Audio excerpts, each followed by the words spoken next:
Maybe you're somebody today that's been sitting on the sideline and you've been watching everybody else go to that next level in their life, to get the promotion, tap into their success, really walk in who it is they're meant to be and called to be. And you've just been sitting back, having to wait, having to watch, having to learn. But I want to tell you today, by faith, that it's your turn. Everything that you've been having to go through, everything that I've been having to go through, maybe this is for me today, I don't know, but maybe we can relate on this ground and on this playing field to say we've been having to sit on the sideline and we've been having to allow God to make us, shape us, mold us. And I want to tell you that everything that you've had to go through, every place that you've been, every valley that you've walked through has been for a purpose. It has been for a reason. I'm reminded of the book of Romans chapter 8 and verse 28. The Bible says, all things are working together for the good to them that love God and are the called according to his purpose. It has not been wasted time. It has not been wasted energy, wasted effort, but God has been orchestrating everything in your life, in my life, to get us to where we need to be.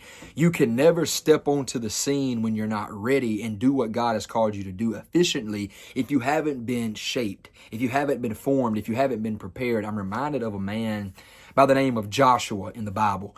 He was the next one to lead Israel after Moses. And listen, Joshua saw the works of God. He saw a lot of things that God was doing, that God led him as a pillar of fire by night and as a cloud during the day, that he saw the manna coming down from heaven, and he saw all of these things that took place for the children of Israel in the wilderness after he watched Moses lead the children of Israel through all of these things. Now, of course, it was the work of God. Of course, it was the time and the plan, the acts of God that was taking place. But Moses was the designated leader.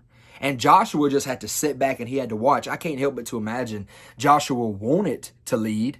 Joshua had a heart to lead. And a lot of times we are expecting things in our life that we're just not ready for. We're expecting the promotion. We're expecting the position. We're expecting all of these things. And God's just saying, not yet, not right now. Be patient. Your time is going to come, and that's what I want to tell you today by faith. I want to prophesy according to my faith and let you know it's your turn.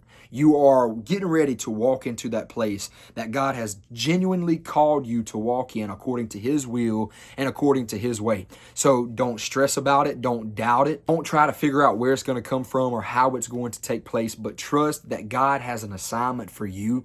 God has something for you to do that will glorify him and that will benefit and serve other people, that will serve the body of Christ, that will further the kingdom, and that will help advance the gospel. Because at the end of the day, that's what we're here for. That's our main purpose. It's not about celebrity status, fame, name, money, all of these things. It's not about that. It's about the glory of Jesus Christ and Jesus Christ getting all of the praise, all of the honor, all of the glory, and us being able to help our brothers and sisters, us being able to help each other and to advance the gospel.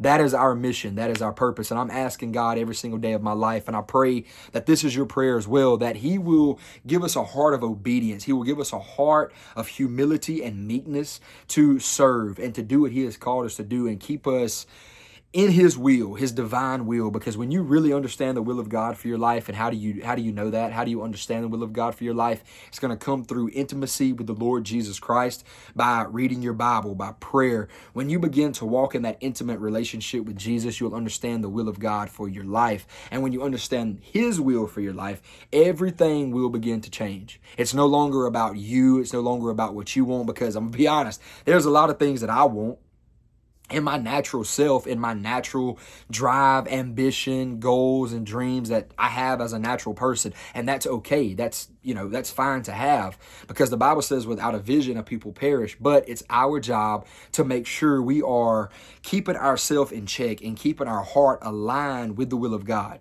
because that's what truly matters. Ultimately, if my will doesn't align with God's will, then my will doesn't matter. And it's the same for you today. So if you really want to see a change in your life, if you really want to see a change in your relationship with God, pray and ask God to turn your desires, change your desires, and make your will align with his will. And then you pray for the will of God. And if it's your will as well, whatever the will of God is your will and your wants and your ambition and your dream and your focus, you will see that. So I'm praying for you. I'm lifting you up. I've put together a school group for you as a resource tool. If you feel like this is something you need, just where like-minded believers can come together, we can strengthen one another, and we can help one another grow spiritually. I got a lot of material in there that can teach you and help you on how to strengthen your relationship with God. We're going to be doing group calls, one-on-one calls. I want to help you and just be a brother in Christ every way that I possibly can. So I have that school group linked in the video description below this video if it's something you feel like you want or need. If not, it's completely fine. I'm still lifting you up. I'm praying for you, and I'm asking God to have his way in your life. And I want to tell you again, it's your turn. So get ready, buckle up, trust and believe God. He is getting ready to take you into another place, into another dimension, into another realm with him in your walk with God and in your life. So prepare yourself, trust and believe God. I'll see you next time. Be blessed.